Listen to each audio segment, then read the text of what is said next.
जज साहब अपनी ही माँ को आश्रम में छोड़ आए।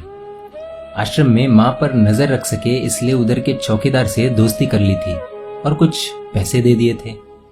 जज ने चौकीदार को अपनी दिल की बात आंखों में आंसुओं के साथ बता दी कि घर में पत्नी है जो माँ के साथ बदतमीजी से पेश आती है और पत्नी के कहने पर दोनों बच्चों ने माँ से बात करनी ही बंद कर दी। माँ को अकेलापन लगने लगा और इन सब वजहों से दिन भर रोती, इसलिए उसे आश्रम छोड़ने के लिए आ गए। तो चौकीदार ने कहा, जज साहब आपके सामने सारे सबूत थे कि कौन सही और कौन गलत है, लेकिन अपनी ही माँ के साथ न्याय नहीं कर पाए तो औरों के साथ क्या न्याय करते होंगे आप। ये बात जज साहब के दिल को छुप गई। चौकीदार की इतनी सी बात का इतना असर हुआ कि 2 रात नींद नहीं आई, 2 दिन से खाना नहीं खाया और कोर्ट भी नहीं गए।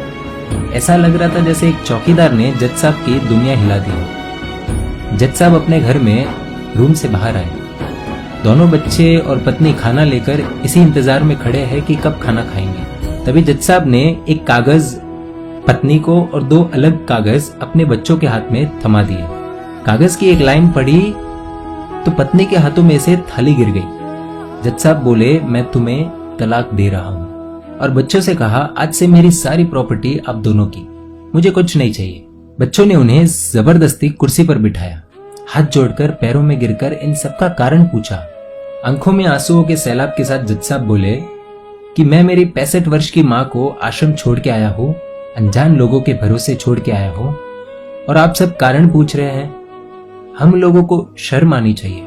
रोज मेरे कोर्ट से आने के बाद माँ रोती थी कि बेटा प्लीज मुझे ओल्ड एज होम में शिफ्ट कर दो।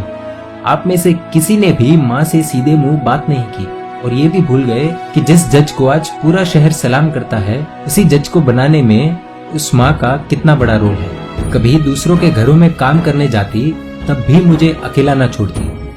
ऐसी भगवान समान माँ को मैंने आश्रम में छोड़ दिया, और वो भी ऐसे लोगों के भरोसे जिन्हें ये तक नहीं पता कि माँ को क्या बीमारियां है। खुद को कोसते हुए जज साहब कहते हैं, दूसरों पर फैसले सुनाने वाला आज मैं खुद हार गया।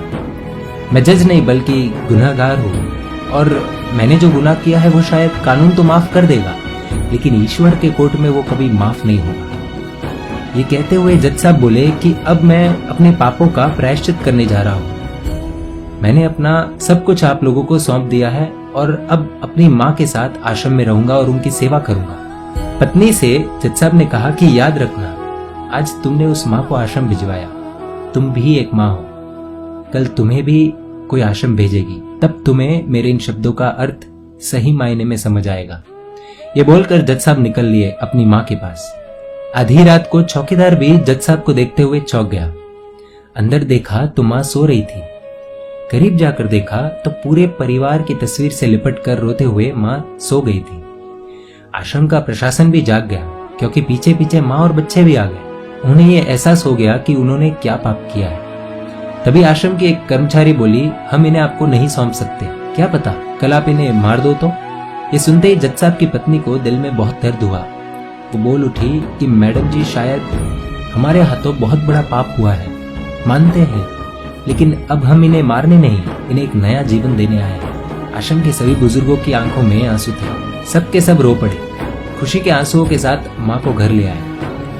लेकिन वही आश्रम में अनेक आंखें ऐसी थी जो किसी न किसी का इंतजार कर रही थी। दोस्तों, इस कहानी का उद्देश्य तो आप सब समझ गए होंगे, इसलिए शेयर कीजिए और हर घर तक इस कहानी को पहुंचाइए, क्योंकि माँ तो माँ होती है। सब होगा तुम्हारे पास पर सुकून नहीं होगा। सुकून सिर्फ माँ के आंचल में होता है।